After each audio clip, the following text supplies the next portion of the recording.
আদিল, নতুন করে কোনো অঞ্চল প্লাবিত হয়েছে কিনা সার্বিক পরিস্থিতি জানাবেন আমাদের।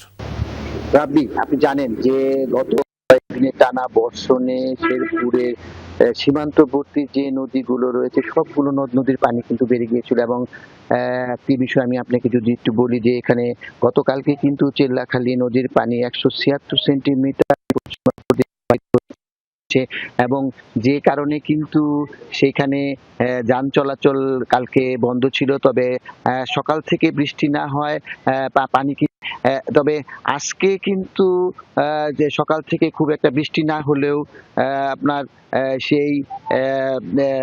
মেঘলা আকাশ কিন্তু এখনো আছে এবং এখানে আমরা যতটুকু ঘুরেছি নিম্নাঞ্চলে কিন্তু পানি বাড়ছে এবং এখানে একটি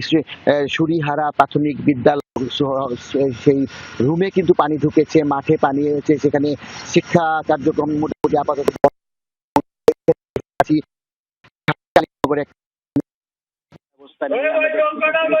নিম্নাঞ্চলে বেশ কয়েকটি বাড়ি ঘরে কিন্তু এখনো পানি রয়েছে, সেখানে তাদের চুলো কিন্তু এখন খাবার খেয়ে যাচ্ছে এবং আমরা যতটুকু খুঁজেছি পানি উন্নয়ন বোর্ড গতকালকে যে নালিতাবাড়ি শেরপুরের যে সড়কটি ভেঙে গিয়েছিল আজকে সেটির সংস্কারের উদ্যোগ নিয়েছে। আমরা যতটুকু জেনেছি নির্বাহী কর্মকর্তা যে তারা খোঁজখবর রাখছেন। রাবিয়ার বিষয় হলো এখানে উপজেলা নির্বাহী কর্মকর্তাদের